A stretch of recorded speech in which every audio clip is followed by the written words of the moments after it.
Tem um deputado do PT aqui dizer que não são eles que entendem de Faria Lima, mas eu nunca recebi doação milionária de banqueiro. Candidatos da majoritária da esquerda não podem dizer o mesmo. Eu nunca recebi dinheiro de herdeiro do Itaú, eu nunca recebi dinheiro de Odebrecht, eu nunca recebi dinheiro de Andrade Gutierrez, não sou amigo do Rubens Ometo. Então, assim, eu sei muito bem quem é que sabe defender interesse de bilionário e quem aumentou o privilégio tributário para os mais ricos desse país, tanto da elite privada como da elite pública. Para encaminhar o requerimento a favor, o deputado Kim Kataguiri. Presidente, esse projeto basicamente faz duas coisas. Permite que o governo gaste ultrapassando o próprio arcabouço fiscal, que já é uma calamidade, né? O arcabouço fiscal que nós temos agora, somado com a PEC da transição, vai fazer com que em 2027 o orçamento discricionário seja zero, o que significa zero para a farmácia popular, zero para pé de meia, zero para Minha Casa Minha Vida, zero para meio ambiente, zero para infraestrutura, zero para qualquer despesa que não esteja obrigatoriamente colocada na Constituição. Então, com o modelo fiscal atual, o governo já gasta tanto de despesas obrigatórias que o orçamento já vai colapsar em 27. Esse projeto aqui permite que o governo ainda estoure para além dos 2,5% real, mais a inflação, aquilo que já foi gasto. Esse é o primeiro aspecto. Então veja, atenção parlamento brasileiro. Já foi irresponsável aprovar a PEC da transição somado com o arcabouço, que vai colocar o Brasil pela primeira vez na história no apagão do serviço público em 27. Nesse projeto, nós estamos acelerando a trajetória do apagão, que vai acontecer em 27, pode acontecer já em 26. Então esse é um ponto fundamental. Mais autorização para o governo gastar para além do que já está gastando. O outro aspecto é tirar esses novos gastos do cálculo da meta. Então o governo diz o seguinte, ele vai chegar no ano que vem e vai falar, não, a dívida está controlada. Nós ficamos dentro da meta. É a mesma coisa que eu dizer o seguinte, olha, eu tô com uma meta de, sei lá, pesar 60 quilos no final do ano. Vou chegar no Natal pesando 60 quilos. Só que nessa minha meta, eu não vou calcular o peso dos meus dois braços e das minhas duas pernas. Aí é fácil chegar na meta, né? O governo tá basicamente falando, não, eu tenho uma meta de gastar pouco, para não endividar o país. Só que nessa meta eu tiro gasto A, gasto B, gasto C, gasto D, e aí a propaganda do governo vai ser, nós somos responsáveis, nós batemos a meta. Fizeram a mesma coisa no ano passado. Disseram, olha, o governo ficou dentro da faixa inferior do que podia ter gasto e que, portanto, o governo foi responsável. Foi responsável só no papel. Porque o déficit real foi muito maior do que aquele que foi colocado em lei, porque o governo excluiu um monte de despesa e colocou dentro de receita líquida recorrente um monte de receita que era pontual, que não era recorrente. Colocou receita de CARF, colocou receita de transação tributária da Petrobras, que não entra no caixa do governo no ano seguinte. Então eu crio uma despesa que eu vou ser obrigado a gastar todos os anos, mas com uma receita que eu só tive nesse ano. Vocês entendem? A gente está acelerando com o carro na parede. E esse parlamento dando chancela. Presidente, nós estamos tratando de um requerimento de retirada de pauta. Por óbvio, o MDB orienta não. Surpreendido com a desinformação do deputado Kim Kataguiri. Em primeiro lugar, o governo não quer mudar nenhuma regra que adotou com a votação e aprovação do Congresso Nacional. Até porque esse projeto de lei é de minha autoria, não é de autoria do governo, né? Muito menos patrocinado por ninguém. Senhor presidente, eu queria primeiro agradecer ao deputado de direita que está defendendo a retirada de pauta, porque ele me convenceu ainda mais a ser a favor desse projeto.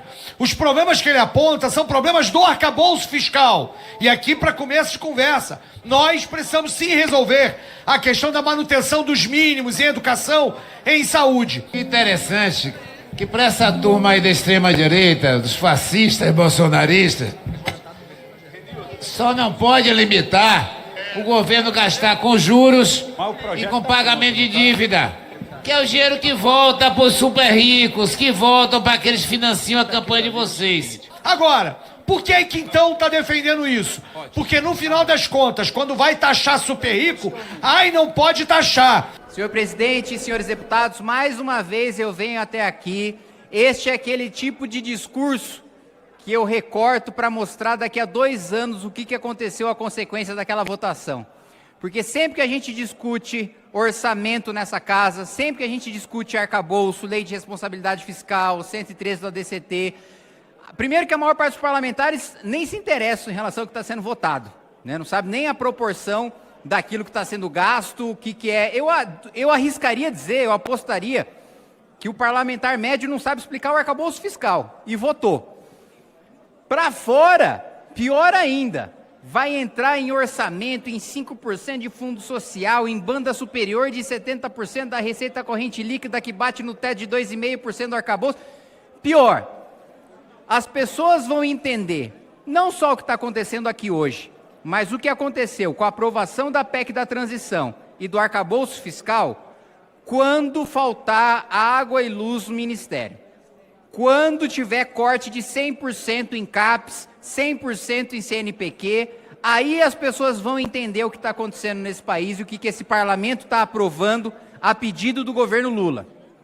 Eu vou fazer mais um apelo aqui já desesperançoso. Eu estou acostumado a perder, o trabalho de deputado de oposição é perder toda semana, mas no requerimento de obstrução o governo teve 280 votos, ele precisa de 257.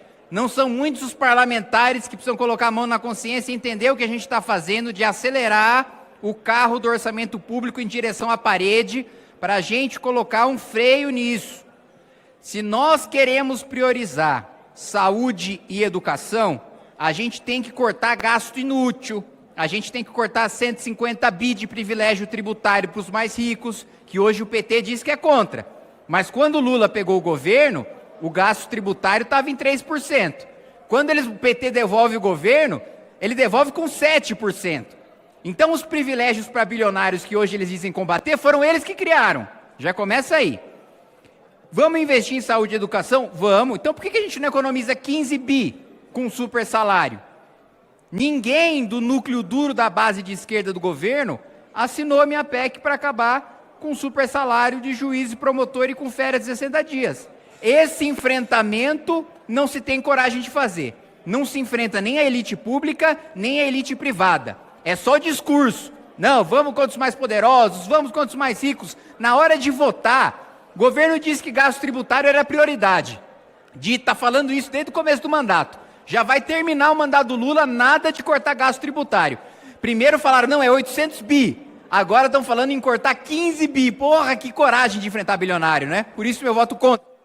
O Brasil está sendo governado por um estadista, que defende a soberania, que defende este Brasil, as cores da nossa bandeira e que defende a democracia.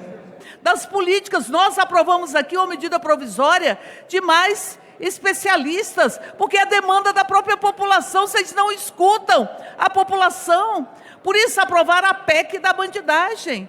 E por isso também só pensem em anistiar golpistas e criminosos. Essa vai ser a 19ª vez que a gente abre uma exceção para o arcabouço fiscal. E eu repito, votei contra o arcabouço é frouxo para segurar o aumento da despesa pública, para segurar o aumento da taxa de juros, para segurar o aumento da inflação, mas nem o arcabouço frouxo que foi proposto e aprovado pelo governo Lula, o governo Lula quer cumprir.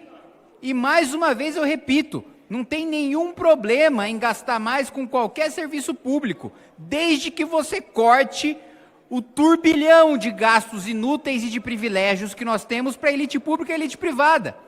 E veja, todo dia eu escuto a mesma coisa aqui nessa casa. Não, porque vocês acham ruim quando gasta com o social, mas não querem enfrentar as elites, não querem taxar os super ricos. A maior taxa que vocês aprovaram até agora, neste mandato do governo Lula, foi a taxa das blusinhas quanto pobre. Que super rico que vocês taxaram. Eu não conheço nenhum bilionário que faz compra de $50 na Shein, viu? Eu nunca vi nenhum bilionário, presidente, indo comprar uma blusinha de $50 na Shein. Eu só vi pessoas de classe média ou pessoas mais pobres, as mais penalizadas por essa tributação. E é engraçado, né? Porque qualquer deputado aqui tem dinheiro para sair do país e trazer $1.000, isento de imposto em compras internacionais. Agora, o pobre que não tem condição de sair daqui não pode comprar online. E eles estão falando que estão tributando os super ricos. Que absurdo. Outra coisa que eu escuto aqui. O problema é a taxa de juros. Gente, o problema não é a taxa de juros. A taxa de juros é um sintoma da gastança que vocês estão promovendo. Vocês viviam demonizando o Roberto Campos Neto, dizendo é um sabotador, a taxa de juros está alta porque o presidente do Banco Central é bolsonarista. Agora o presidente do Banco Central foi indicado pelo Lula. A maior parte da diretoria do Banco Central foi indicada pelo Lula. E o Copom aumentou a taxa de juros para além da expectativa do mercado. A Faria Lima foi escutada, olha só, presta atenção, eu acho que o deputado petista não está entendendo o que está acontecendo no governo. A Faria Lima foi escutada e deu uma opinião de que a taxa de juros seria menor do que a que foi aprovada pela diretoria petista, indicada pelo PT do Banco Central. Aí vocês querem vir aqui jogar nas nossas costas a alta da taxa de juros? Pô, para fazer analogia de Hayek, pô, vocês enchem a cara. Aí no outro dia vocês falam, a culpa é da ressaca. Pô, você precisa se entender. Não adianta, mais uma vez, aumentar o gasto sem fazer a análise da qualidade do gasto. Olha o último PISA, estamos falando de investimento em educação, mais de 15 países mais pobres e que investem menos do que o Brasil têm nota maior do que a nossa, porque o nosso gasto é mal feito. Eu acho que a população brasileira está entendendo o que eu estou dizendo, né? Quem entende de Faria Lima aqui não somos nós, não. Então, eu acho que, se eu esticar a conversa, eu vou explicar demais aquilo que já é óbvio. Presidente, eu escutei um deputado do PT aqui dizer que não são eles que entendem de Faria Lima, mas eu nunca recebi doação milionária de banqueiro. Os deputados candidatos à majoritária da esquerda não podem dizer o mesmo. Eu nunca recebi dinheiro de herdeiro do Itaú, eu nunca recebi dinheiro de Odebrecht, eu nunca recebi dinheiro de Andrade Gutierrez, eu não sou amigo do Rubens Ometo. Então, assim, eu sei muito bem quem é que sabe defender interesse de bilionário e quem aumentou privilégio tributário para os mais ricos desse país, tanto da elite privada como da elite pública. União Brasil, ele vai orientar sim ao adiamento de votação. E mais um ponto que eu quero colocar. Estão falando muito sobre, estamos dando dinheiro para os banqueiros, aí ninguém liga. Estão tirando do limite do arcabouço empréstimo. Vocês vão pegar empréstimo de quem? De creche? Vocês vão pegar empréstimo de banco. Vocês estão tirando do limite do arcabouço e do cálculo da meta empréstimos que vocês vão fazer, e não é para saúde e educação não, é defesa, agricultura e energia. Então vamos falar a verdade do projeto em plenário. Querem que o Brasil use recursos de empréstimo internacional para a saúde, para a educação, para quê? Para o dinheiro ficar lá na conta, fazendo superávit, fazendo caixa. Porque para vocês só é vantagem botar dinheiro no bolso dos super ricos. Repito, para vocês, pobre tinha que ficar fora do orçamento. Com Lula, o pobre entra no orçamento nesse país. Extrema-direita, pelo amor de Deus, não votem contra a educação, não votem contra a saúde. Alô, alô, povo brasileiro. Mais uma vez, eu acho que tem gente que não entende como é que funciona banco, porque banco gosta exatamente da situação do país como vocês estão deixando agora. Gosta de muito gasto público e de juro alto, porque aí todo mundo coloca, fica muito fácil para o banco ficar emprestando dinheiro para o governo paga 15% para os bancos estão tranquilos. É ruim para o mercado de ações, é ruim para o mercado financeiro, para os bancos, para os grandes bancos, para os bilionários, é excelente, que eles não precisam tomar risco. Nenhum empresário vai querer arriscar o seu dinheiro se ele tem garantido que o governo Lula vai pagar 15% para ele ao ano, sem risco nenhum. Então, assim, a gastança que vocês estão promovendo é bom para quem não quer investir, é bom para quem quer deixar o dinheiro parado, é bom para o banco que vai lucrar, e não à toa os bancos sempre batem lucros recordes nos seus governos. Isso é papo furado, isso não existe. O que passa a existir no Brasil é cobrar de quem não pagava. Os ricos que não pagavam. Esses vão começar a pagar. E isso é justiça tributária. E isso o povo aplaude. Portanto, a orientação nossa é pelo texto. Sim ao texto, contra o destaque. Presidente, União Brasil libera, mas eu quero reforçar aqui meu posicionamento pessoal a favor desse destaque. Mais uma vez, você vê os parlamentares de esquerda falando que são contra banco, contra juro, mas aí eles estão tirando os limites do quanto empréstimo eles podem tomar de bancos internacionais. Depois vocês vão pagar esses empréstimos para banqueiro, que vão cobrar juro de banqueiro. E eu gostei bastante de uma confissão implícita que foi dada aqui por um parlamentar petista, dizendo: mas gente, quando a gente pega empréstimo internacional, os bancos são rigorosos, então a gente precisa gastar bem. Entendi. Então vocês admitem que quando vocês gastam internamente, o gasto é um lixo, porque vocês não avaliam nada. Vocês só avaliam quando precisa seguir critério de banco internacional. Então, senhor presidente, justamente para a gente não endividar ainda mais o país, e aqui mais uma vez reforço, dos empréstimos do orçamento desse ano, dessa natureza, não tem 1 centavo para a saúde e para a educação, é energia, defesa e agricultura, portanto o discurso é mentiroso e o meu posicionamento pessoal é a favor do destaque.